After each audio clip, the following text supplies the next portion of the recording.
So I've never been quite so overwhelmed in Age of Origins as when I played the actual Polar Invasion event.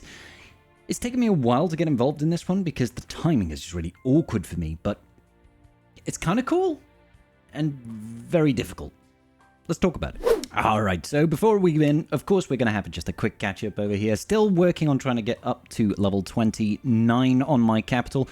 Currently stuck behind upgrading the garage, and I need to get some additional resources to upgrade my front gate. Unfortunately, I've only got about 4 million of the steel, and I need another 3 million on top of that in order to actually start working on it. So it's a little bit of a pain, but there we go. All right, so Polar Invasion, that is what we are talking about tonight. It is currently in round 7 of Season 2, sorry. Round is currently over. I wasn't in this last one. I was in it last week. I recorded an hour's worth of footage, essentially. What is this game mode? What can you do?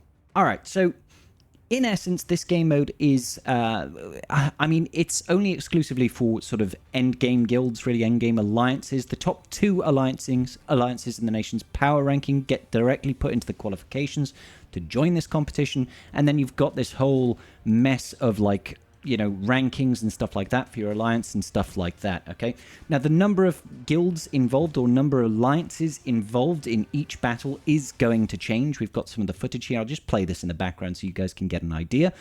Essentially, it will put you in on this big hexagonal map, essentially, you alongside another 5 other guilds or 5 other alliances. And the idea is you want to try and amass the total number of points, or the most total number of points, out of all of the other alliances that are involved in this. The more people that you can get involved from your own alliance, the better off you're going to be, because essentially you're going to have this large map, this large hexagonal map, where some of it will start as your controlled territory, and as you go and attack other zones controlled by NPCs at the start, you will start to earn additional points per round that you actually hold that sector. Now, other enemies, alliances that are on the map can also take over those zones for you. I'll see if I can find the actual map for you in a second, guys. Let's have a look here.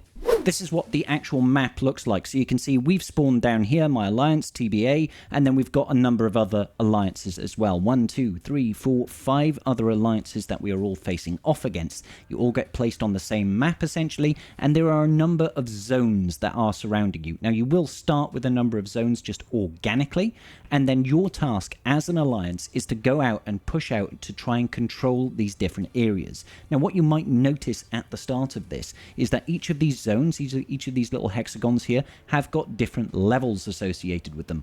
The higher the level, the more points that you are actually going to earn for controlling it. You can see we've got these 4 zones currently, and we've got other alliances over here with more zones. As you can see, as you push further in, the level of these actually increases. So if there's level 1s around us, all the way up at the top here, we've got level 5, and you've actually got a capital city in the middle that is the highest value. Now, when they're grey like this, and you can see that these are locked currently, they are free to be overtaken. So as soon as you've overtaken them, they will be based essentially with random enemies that you have to defeat in order to take over the zone. The higher the level of the zone, the more difficult it is to claim that territory as your own. But not only that, when you control an area, the other alliances can, of course, attack your zones, take them over, so you lose that rolling over of points, and they will gain it. Ultimately, of course, the end goal idea is to try and finish the round with the highest number of points, which of course is going to be, it's kind of like a King of the Hill setup here. You have to try and control the most amount of zones, or the most valuable zones, for the longest amount of time. And this is of course all done through battling, so you send out your armies out coordinated by somebody, hopefully within your alliance is going to be coordinating these attacks, so that you can all attack as one sort of hive mind, defend, and then withdraw from certain areas as necessary. Of course, a lot of people are going to want to be pushing into that central zone. You can see it over here, actually, it was S1, as the ultimate goal, because that one does give you the most points, but not necessarily something that you're going to be pushing for straight away. Now, you can see on the left-hand side there, they do give you some free troops to reinforce with, because, of course, as you're doing these battles, you're going to incur losses, and you need to be able to heal up your troops. Now, any troops that you take into this particular game mode, Polar Invasion, you're not going to lose them. It's not like, when you're in Void War, for example. It's a case of they're only going to be used as a lock-in for when you join the event. That's the only time that they're going to be there. Any other losses are just going to stay there. When you get out of this game mode, your armies will be back to normal, so don't worry too much about it. That being said, when you do incur losses, you do obviously have to heal up your troops to keep them going, and that is going to be sped up by the likes of those healing speed ups, or by using gold, for example, to speed up that healing process.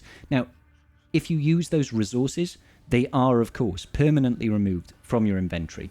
So keep that in mind. If you don't have a big stockpile, you're probably going to be facing off against people that are going to be wailing quite heavily on getting additional resources, as well as getting the additional units. You saw earlier on the left-hand side over here, there is a place over here that is going to be offering you essentially additional troops that you can bring into your army.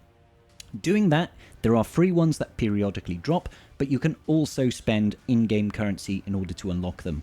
Now that will help you unlock the skin. I can't remember the name of the skin for this one. I think it's one of the Aeon skins. I'm not entirely sure on that, so don't hold me to it. So it will count towards that, but it is a whale fest over here, guys. If you really want to be spending, you're going to be spending quite a bit. And personally, it's not something that I will really get involved in too much. You can see you can use gold, for example, to heal up your troops. But essentially, what we do here is we tend to wait for our alliance leader to point out a zone and that sort of thing, and we will push out to try and take that zone and control it for as long as possible. I'm just going to skip ahead in this video to get us further on, because this over here, as you can see, the timer is an hour for this match. It's a long, drawn-out process. Now, you'll have to, because it is a continuous hour, it's not a case of you'll be able to break that down in segments of 20 minutes or stuff like that, like we get with Iron Blood Battlefield. This is one solid hour that you are going to have to be playing and paying quite a bit of attention to, because the map is constantly changing. You are moving quite a bit.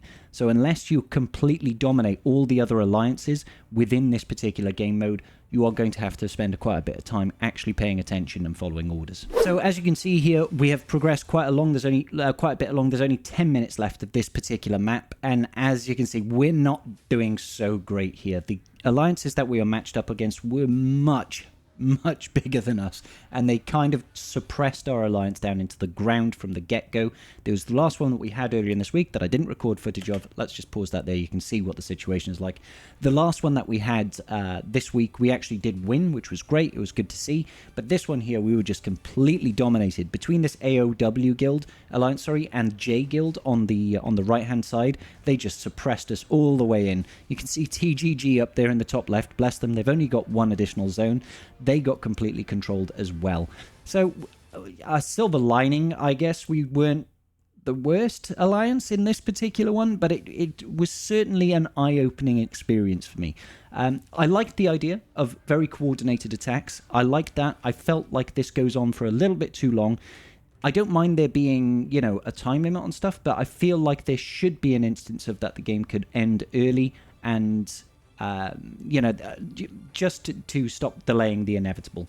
Now, you can, of course, get points for your individual contributions based on how well you perform within it, but obviously when you're getting completely dominated, that's not necessarily going to work out too well. There's also alliance rankings as well as your individual rankings that can give you a little bit of additional merit and that sort of thing.